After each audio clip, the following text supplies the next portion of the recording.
कहानी की शुरुआत होती है एक ग्रुप एक्सप्लोरर्स से, जिनकी लीडर है सोफिया, और वो सब पैसिफिक ओशन में मौजूद हैं। सोफिया एक बहुत ही बड़ी फीमेल शार्क लिलीज को तलाश कर रही हैं। अचानक उनके सिस्टम पर एक अलर्ट आता है कि वो शार्क उनके बहुत करीब आ चुकी है। सोफिया तुरंत सभी डाइवर्स को ऑर्डर देती है, नीचे उतरो और शार्क को पीछे से कवर करो। जिसके बाद कुछ डाइवर्स समुंदर में छलांग लगा देते हैं, जिनमें सोफिया का हस्बैंड क्रिस भी शामिल होता है। थोड़ी देर की तलाश के बाद वो एक छोटे मरे हुए व्हेल मछली को देखते हैं, लेकिन किसी को समझ नहीं आ रहा कि वो मरी कैसे। क्रिस उसके करीब जाता है और देखता है कि उसके जिस्म पर शार्क के काटने के निशान हैं। तभी अचानक बहुत सारी फीमेल शार्क्स निकल आती हैं और पता चलता है कि वो सब लिलिस की बेटियां हैं। तभी लिलिस खुद सामने आ जाती है और सब उसे देखकर हैरान रह जाते हैं, क्योंकि उसका साइज पिछली बार के मुकाबले में डबल हो चुका होता है। 2 महीने पहले जब वो सब लिलिस को देखने आए थे, तब उसका साइज 3 मीटर था। अब लिलिस सिर्फ 2 महीने में 7 मीटर लंबी हो चुकी है। सोफिया क्रिस से कहती है कि जल्दी से उसका सैंपल लो, ताकि हम उसके तेजी से बढ़ने का राज जान सकें। क्रिस हिम्मत करके उसके करीब जाता है सैंपल लेने, लेकिन लिलिस तुरंत उस पर हमला कर देती है। उसी वक्त क्रिस और सोफिया के बीच कनेक्शन कट जाता है। सोफिया बहुत परेशान हो जाती है और खुद समुंदर में उतर जाती है ताकि अपने हस्बैंड को ढूंढ सके। वो जैसे ही नीचे जाती है, उसे क्रिस का कटा हुआ बाजू मिलता है और वहां और किसी डाइवर का कोई नामो निशान नहीं होता। वो समझ जाती है कि वो सब शार्क की खुराक बन चुके हैं, मगर वो हिम्मत नहीं हारती और फैसला करती है कि किसी तरह उस शार्क से सैंपल लेकर ही रहेगी। वो लिलिस के करीब पहुंचती है और सैंपल लेने की कोशिश करती है, लेकिन शार्क उस पर भी हमला कर देती है। सोफिया खुशकिस्मती से एक जाल में फंस जाती है, लेकिन शार्क जाल को खींचती हुई समुंदर की गहराइयों में ले जाती है। किसी तरह से वो जाल से निकलने में कामयाब हो जाती है और खुद को बचा लेती है। फिर 3 साल बीत जाते हैं और हम पहुंचते हैं पेरिस, जहां 2 नौजवान लड़के सीन नदी में मछलियां पकड़ रहे होते हैं। लेकिन अचानक उनके जाल में एक बम आ जाता है। ये देखकर वो दोनों लड़के पुलिस को इस बम की खबर देते हैं। बम की खबर सुनकर रिपोर्टर्स भी वहां आ जाते हैं। तभी पुलिस आकर लोगों को समझाती है कि वर्ल्ड वॉर 2 के दौरान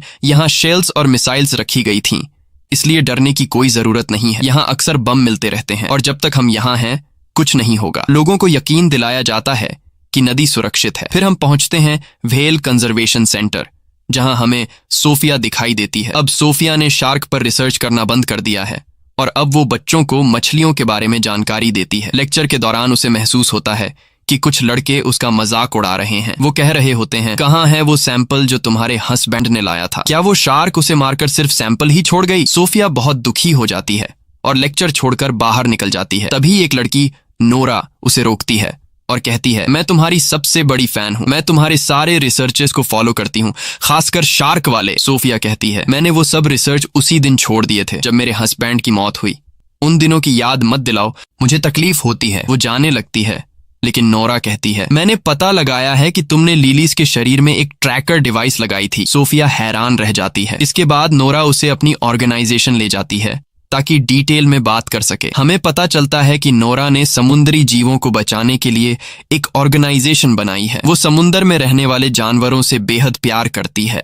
नोरा सोफिया को बताती है कि उसने पिछले 3 साल से लिलीज की मॉनिटरिंग की है और कहती है, सोफिया, तुम्हें ये पता नहीं होगा कि लिली सब सीन नदी में है। सोफिया हैरान रह जाती है और कहती है, ये नामुमकिन है क्योंकि शार्क फ्रेश वाटर में जिंदा नहीं रह सकती। नोरा बताती है कि क्लाइमेट चेंज और पॉल्यूशन ने लिलीज की नेचर को बदल दिया है और अब वो इस माहौल में भी जीने के काबिल हो गई है। हमारे ग्रुप की कोशिश है कि उसे वापस समुंदर में भेज दें, वरना वो किसी भी वक्त मर सकती है। नोरा कहती है, मैं आज रात डाइव करने वाली हूँ, तुम भी साथ चलो सोफिया। हम दोनों शार्क को देखते हैं और उसे उसके घर वापस ले जाते हैं। सोफिया कहती है, क्या डाइव? तुम्हें क्या लगता है ये इतना आसान है? ये बहुत ज्यादा रिस्की है। ऐसा करने से तुम्हारी जान जा सकती है। ये कोई आम सी मछली नहीं, ये दुनिया की सबसे खतरनाक शार्क है। सोफिया वहां से निकलकर अपने घर पहुंचती है। घर जाकर वो अपने हस्बैंड के आखिरी मिशन की वीडियोस देखती है और वो रो पड़ती है, क्योंकि उसी ने अपनी टीम से कहा था कि वो इस मिशन में उनके साथ है। वो गिल्टी फील कर रही होती है क्योंकि वो सब उसकी वजह से मारे गए। दूसरी तरफ हम देखते हैं कि नोरा अपनी दोस्त बिन के साथ सीन नदी में एक बोट पर होती है। नोरा कहती है, क्या तू मेरे साथ नहीं उतरेगी? बिन पानी में उतरने से इनकार कर देती है और कहती है, तू जा, मैं यहाँ तेरा ध्यान रखती हूँ। नोरा अकेले ही पानी में उतरती है और लिलीज को हर जगह ढूंढती है। दूसरी ओर सोफिया सिस्टम में लिलीज की मूवमेंट्स ट्रैक कर रही होती है। वो देखती है कि शार्क नोरा की तरफ बढ़ रही है, जिसके बाद वो पुलिस को कॉल करती है और बताती है कि नोरा अकेले रिवर के पानी में शार्क को ढूंढने गई है। नोरा अब भी शार्क को तलाश रही होती है। फिर वो एक कार के करीब जाती है जिस पर शार्क के अटैक के निशान होते हैं। उसी वक्त उसे पुलिस के सायरन की आवाज आती है तो वो समझ जाती है कि पुलिस नदी तक पहुंच गई है। वो फौरन पानी से बाहर आती है और भागने की कोशिश करती है, मगर पुलिस उसे पकड़ लेती है क्योंकि इस रिवर में डाइविंग मना है। सोफिया भी उसी वक्त वहां पहुंच जाती है और नोरा को पुलिस के हाथों गिरफ्तार होते हुए देखती है, मगर वो कुछ नहीं कर सकती। पूरी रात वो नदी के पास खड़ी रहती है लिलीज की मूवमेंट्स को ट्रैक करने के लिए। अगले दिन नोरा अब भी पुलिस स्टेशन में होती है क्योंकि वो कुछ भी बोलने को तैयार नहीं होती कि वो नदी में क्यों गई थी। वो सिर्फ कहती है, बस यार मैं तो नहाने गई थी। इंस्पेक्टर का नाम आदिल होता है। वो कहता है, तुम यहाँ से बाहर तभी निकलोगी जब सच बोलोगी। नहाने की कहानी छोड़ो, हमें बेवकूफ समझा है क्या? नोरा कहती है, सुनो भाई, मैं शार्क ढूंढने गई थी। आदिल हंसता है, क्या तू मेरे साथ मजाक कर रही है? नदी में शार्क? ये तो जहरीला पानी है। और फिर वो यहाँ आई कहाँ से? तुमने मुझे बेवकूफ समझा है? नोरा कहती है, मेरा यकीन करो, मैं पानी में शार्क को ढूंढने गई थी। लेकिन अफसर मानने को तैयार नहीं था। दूसरी तरफ सोफिया अब भी उसी जगह पर मौजूद होती है जहां कल रात थी। शार्क की मूवमेंट्स को देख रही होती है और वो काफी नर्वस और डरी हुई होती है क्योंकि शार्क उसके बहुत करीब होती है। तभी उसे पुलिस स्टेशन से कॉल आती है और उसे अपने ऑफिस बुलाया जाता है। वहां जाकर उसे पता चलता है कि ये कॉल नोरा की रिक्वेस्ट पर की गई थी ताकि वो ये प्रूव कर सके कि शार्क वाकई नदी में है। तभी पुलिस को एक लाश मिलती है नदी के किनारे से। सोफिया लाश की हालत देखकर डर जाती है क्योंकि लाश का आधा हिस्सा गायब था, जैसे उसे किसी बड़े जानवर ने काटा हो। सोफिया कहती है, ये काम तो शार्क का ही लगता है। फिर वो पुलिस स्टेशन जाती है और एक लेडी इन्वेस्टिगेटर को सारी जानकारी देती है जो वो लिलीज के बारे में जानती थी। वो ये भी बताती है कि ये शार्क बहुत खतरनाक है, जैसा कि तुम लोग समझ रहे हो वैसी नहीं। इसका साइज बहुत तेजी से बढ़ रहा है और हमें एक एक्सपर्ट टीम चाहिए ताकि हम शार्क को उसके असली समुंदर में वापस ले जा सकें, वरना अगर ये नदी में रही तो किसी भी वक्त मर सकती है। लेकिन वही नोरा को लगता है कि सोफिया और ऑफिसर शार्क को मारने वाले हैं, इसलिए अब नोरा शार्क को बचाने के काम पर लग जाती है और ऑफिसर सोफिया और अदिल को ऑर्डर देती है कि शार्क को सेफ तरीके से समुंदर में पहुंचाया जाए। फिर सोफिया डाइवर्स की टीम के साथ सीन नदी पहुंचती है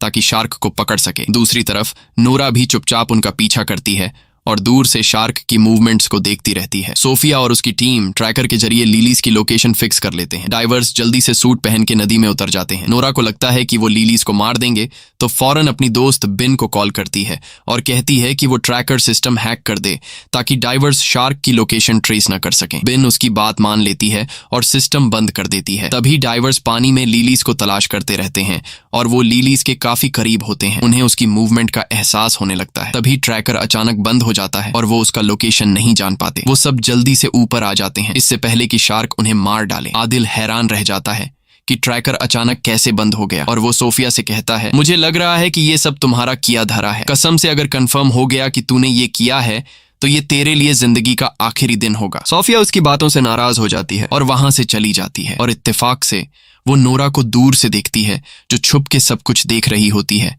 तो वो फौरन समझ जाती है कि उसी ने ट्रैकर का सिस्टम खराब किया है। रात को आदिल अपनी अफसर से बात कर रहा होता है और कहता है कि हमें दरिया के आसपास सब रुकावटें लगा देनी चाहिए जब तक हम उस शार्क तक नहीं पहुंचते। तो वो कहती है कि हम नदी का किनारा बंद नहीं कर सकते क्योंकि कुछ दिनों बाद यहाँ एक बहुत बड़ा रेस फेस्टिवल शुरू होने वाला है जिसे हम किसी भी हालत में रद्द नहीं कर सकते। पता चलता है कि ये फेस्टिवल एक बड़ी स्विमिंग रेस है जो सीन नदी में होने वाली है और इसमें देश के सबसे प्रोफेशनल स्विमर हिस्सा लेने वाले हैं। जाहिर है कि सिटी मेयर इस फेस्टिवल को कैंसिल नहीं करेगी क्योंकि इस पर $1 अरब से ज्यादा डॉलर खर्च हो चुके हैं। आदिल बहुत मायूस हो जाता है और सोफिया के बारे में सर्च करता है और उसे सब कुछ पता चल जाता है कि उसके आखिरी मिशन के बाद क्या हुआ था। उसका हस्बैंड और पूरी टीम मर गई और वो अब भी खुद को कसूरवार मानती है। आदिल बहुत दुखी होता है कि उसने उसके साथ सख्त बात की और उसे नाराज करके भेज दिया। अगले दिन नूरा एक वीडियो बनाती है जिसमें वो शार्क के साथ हो रहे जुल्म पर बात करती है। वो कहती है कि हर साल लाखों शार्क मार दी जाती हैं ताकि ब्यूटी प्रोडक्ट्स और अमीरों के खाने बन सकें। ये क्रिएचर भी इंसानों की तरह जीने का हक रखती है। वो अपने जैसे नौजवानों से कहती है कि वो उसकी ऑर्गेनाइजेशन में शामिल हों और लेलिस शार्क को समंदर वापस पहुंचाने में मदद करें। सरप्राइज ये होता है कि वीडियो को लाखों व्यूज मिलते हैं और उसकी टीम में सैकड़ों नौजवान शामिल हो जाते हैं। सबका एक ही मकसद होता है, लेलिस को सलामती से समंदर तक वापस ले जाना। फिर आदिल सोफिया से मिलता है और कहता है, मैं माफी चाहता हूं अपनी बदतमीजी के लिए और वादा करता हूं कि मैं तुम्हें सिटी मेयर से मिलवाऊंगा। तुम उसे सब कुछ समझाओ। जिसके बाद आदिल सोफिया को मेयर से मिलवाने ले जाता है। सोफिया मेयर को सारा किस्सा सुनाती है और स्विमिंग रेस बंद करवाने की रिक्वेस्ट करती है, मगर मेयर कहती है कि हजारों फौजी वहां पर मौजूद होंगे और फेस्टिवल अपने टाइम पर ही स्टार्ट होगा, कोई शोर शराबा नहीं चाहिए। सोफिया गुस्से में आकर कहती है, ये फेस्टिवल कैंसिल होना चाहिए, वरना तुम सैकड़ों लोगों को मौत के मुंह में भेज दोगी। अगर वो लोग नदी में उतरे तो लेलिस एक एक करके सबको खा जाएगी, और तुम्हें अंदाजा भी नहीं है कि लेलिस दुनिया की सबसे खतरनाक शार्क है जिसे कोई भी काबू नहीं कर सकता। मेयर कहती है, देखो बहन, साफ साफ बात सुन लो, फेस्टिवल कैंसिल नहीं होगा, सरकार ने $1 मिलियन खर्च किए हैं इस पर। फिर मेयर पुलिस को ऑर्डर देती है कि किसी भी कीमत पर उस शार्क को मार दिया जाए। पुलिस सोफिया से मदद मांगती है तो सोफिया कहती है, मैं एक प्लान बनाऊंगी कि हम उसे नदी से निकालकर समंदर ले जाएं, मगर उसे मारा नहीं जाएगा। वो एक प्लान बनाती है जिसमें खास फ्रीक्वेंसीज के जरिए शार्क को ट्रैप किया जाएगा और थोड़ी देर के लिए बेहोश करके उसे समंदर में शिफ्ट कर दिया जाएगा। मगर प्लान शुरू होने से पहले बेन आ जाती है और वो मान जाती है कि उसने ही ट्रैकर सिस्टम खराब किया था और अब उसे पछतावा हो रहा है। लेकिन मसला सिर्फ ये नहीं, नूरा ने लेलिस का लोकेशन ट्रेस कर लिया है और वो आज ही उसे समंदर की तरफ ले जाने का प्लान बना रही है। वो बताती है कि शार्क इस वक्त सीवरेज के टैंक के पास है। वो सोफिया और पुलिस से कहती है कि वो नूरा को रोकें, क्योंकि वहां कुछ नौजवान भी मौजूद होंगे जो नूरा को सपोर्ट करने आए हैं और वो जगह बहुत खतरनाक है क्योंकि वो सीवरेज एरिया बहुत तंग है। सोफिया कहती है, अच्छा हुआ तुमने हमें ये बताया, और वो यकीन दिलाती है कि वो अपनी दोस्त को बचाएंगी। रात को हम देखते हैं कि नूरा, बेन और ऑर्गेनाइजेशन के बाकी लोग सीवरेज एरिया में पहुंच चुके हैं और मिशन के लिए तैयार हो रहे हैं। बेन थोड़ी नर्वस लग रही होती है, जैसे कुछ छुपा रही हो, मगर वो कहती है, मैं बस तुम्हारे लिए परेशान हूँ। फिर नूरा पानी में उतरती है ये साबित करने के लिए कि शार्क इंसानों के लिए खतरनाक नहीं होती। अब वो लेलिस का इंतजार करने लगती है। उसी वक्त सोफिया, आदिल और पुलिस वहां पहुंच जाते हैं और उससे कहते हैं, फौरन पानी से बाहर आओ, मगर वो लड़की जिद करती है कि वो मिशन पूरा करेगी। सोफिया उस पर चिल्लाती है, जो तुम कर रही हो वो गलत है, ये शार्क तुम्हारी सोच से भी बड़ी है, वो तुम्हारा सोनार डिवाइस और तुम्हें जिंदा खा जाएगी। इसी वक्त नूरा के पास एक शार्क नजर आती है। सोफिया फौरन समझ जाती है कि ये छोटी शार्क लेलिस की बेटी है, लेकिन नूरा बहुत एक्साइटेड होती है और शार्क के करीब जाती है और उसे छूने लगती है ताकि सोनार डिवाइस से उसका पता लगा सके। तभी अचानक आदिल पानी में छलांग लगा देता है ताकि नूरा को बचा सके, लेकिन अचानक शार्क गुस्से में आ जाती है और नूरा पर हमला कर देती है और उसे निगल जाती है। उसी समय पूरे इलाके में हलचल मच जाती है और सभी नौजवान डर के मारे वहां से भागते हैं और उनका जो फालतू सा प्लान था शार्क्स को बचाने का, वो इन्हें ले डूबता है। अब हर एक बंदा खुद को बचाने की कोशिश में लगा हुआ था, लेकिन बदकिस्मती से जगह तंग होती है और काफी लोग पानी में गिर जाते हैं और लेलिस और उसकी बेटी उन्हें मार देती हैं। हर तरफ पानी में इंसानों के टुकड़े नजर आ रहे थे। सारा पानी खून से लाल हो गया था। जैसे तैसे करके स्विमर थोड़े बहुत लोगों को बचा लेते हैं, लेकिन ज्यादातर लोग वो होते हैं जिनके हाथ या टांगें कट चुकी होती हैं, यानी वो सिर्फ बचा हुआ शरीर वापस ले आते हैं। फिर सब जख्मियों को पीरिस के हॉस्पिटल ले जाया जाता है, जहां सोफिया शॉक में खड़ी होती है और यकीन नहीं कर पा रही होती कि क्या हुआ। वो रोने लगती है, अपने शौहर और पुरानी टीम को याद करती है। तभी आदिल उसके पास बैठता है और उसे तसल्ली देता है। कुछ देर बाद आदिल और सोफिया को सीवरेज एरिया में बुलाया जाता है। जब वो वहां पहुंचते हैं तो लेलिस की बेटी की लाश मिलती है। उसे लैब ले जाया जाता है ताकि सोफिया उस पर रिसर्च करे, शायद कोई क्लू मिल जाए। उसी समय सोफिया को पता चलता है कि ये शार्क सिर्फ 2 महीने की है और वो प्रेग्नेंट भी है, और सोफिया को लेलिस की बढ़ती हुई ग्रोथ का भी पता चल जाता है। हैरान करने वाली बात ये होती है कि ये फीमेल शार्क बिना किसी मेल शार्क के कोलैब किए बच्चे पैदा कर सकती है, यानी बिना नर के खुद ब खुद बच्चे देना। सोफिया समझ जाती है कि ये शार्क बहुत बड़ी आफत है, क्योंकि लेलिस की तादाद कुछ महीनों में बहुत ज्यादा बढ़ जाएगी और ये इंसानों के लिए बहुत बड़ा खतरा बन सकता है। इसीलिए लेलिस और उसकी सारी नस्ल को खत्म करना बहुत जरूरी है, वरना वो इंसानों को खत्म कर देगी। अगले दिन सोफिया और उसकी टीम मेयर के ऑफिस पहुंचती है और उसे सारी नई जानकारी देती है। मेयर बहुत नाराज होती है क्योंकि मिशन नाकाम हो चुका होता है और स्विमिंग फेस्टिवल स्टार्ट होने में सिर्फ कुछ ही घंटे बाकी होते हैं। वो कहती है कि किसी भी तरह इस शार्क को मारो। सोफिया उस पर गुस्सा करती है और कहती है, तुम्हारे लिए पैसे ज्यादा अहम हैं या लोगों की जानें? मेयर गुस्से में कहती है, बाहर निकलो यहाँ से। और फिर वो फैसला करती है कि शार्क को मारने की जिम्मेदारी अब फौज को दी जाएगी। फिर सोफिया और आदिल कैफे में बैठे बात कर रहे होते हैं। सोफिया कहती है, अगर फेस्टिवल को ना कैंसिल किया गया तो बहुत बड़ी तबाही हो जाएगी, क्योंकि मेयर पैसों की भूखी है और मुकाबला हर हाल में कराएगी। आदिल कहता है, चलो मिल के दुनिया बचाते हैं। वो दोनों प्लान बनाते हैं कि वो मेयर के बिना शार्क्स को मारेंगे। फिर आदिल अपने दोस्तों से बात करता है और उनसे मदद मांगता है। सब दोस्त राजी हो जाते हैं और एक टीम बनाते हैं। पहला काम ये होता है कि 2 बम एक्सपर्ट्स को बुलाया जाए ताकि वो पानी में डायनामाइट लगाए और उसी से लेलिस को मारा जाए। फेस्टिवल के दिन सोफिया, आदिल और पूरी टीम नदी में गोता लगाती है और शार्क्स की तरफ बढ़ते हैं ताकि बम खास उनके घर में लगा दें। उधर मेयर मेला ओपन कर रही होती है।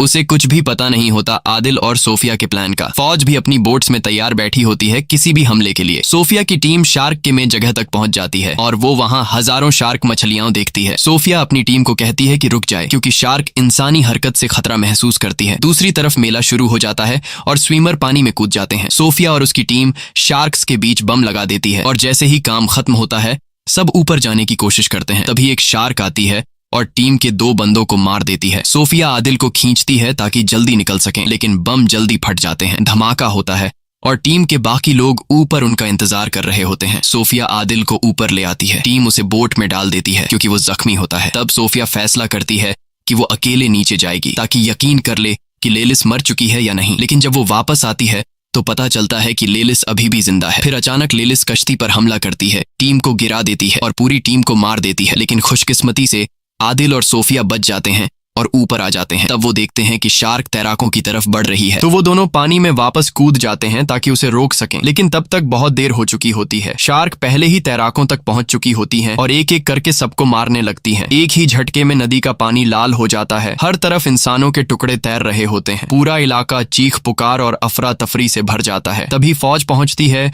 और लेलिस पर गोलियां चलाती है, लेकिन उन गोलियों का उस पर कोई असर नहीं होता। सबसे बड़ा खतरा ये होता है कि नदी के नीचे कई बम पहले से लगे होते हैं। अगर कोई गोली उन पर लग गई तो पूरा शहर उड़ जाएगा। और फिर वही होता है, एक गोली बम से टकरा जाती है और जोरदार धमाका होता है। पूरा शहर तबाह हो जाता है। धमाके की वजह से एक भयानक सुनामी आती है जो पूरे शहर को बहा ले जाती है। कई लोग डूबकर मर जाते हैं, जिनमें सोफिया और आदिल भी होते हैं। सोफिया पानी की सतह पर आती है और बेहोश आदिल को देखकर किसी सुरक्षित जगह ले जाती है। दोनों एक लोहे के बड़े टुकड़े पर चढ़ जाते हैं। कुछ देर बाद आदिल को होश आता है और वो पूछता है, हम कामयाब हो गए? शार्क मर गई ना? सोफिया उसकी तरफ देखती है। उसकी आंखों में आंसू होते हैं, लेकिन वो कुछ नहीं बोलती। आदिल चारों तरफ देखता है और सदमे में चला जाता है। पूरा पेरिस शहर डूब चुका होता है और हर तरफ शार्क मछलियां तैर रही होती हैं।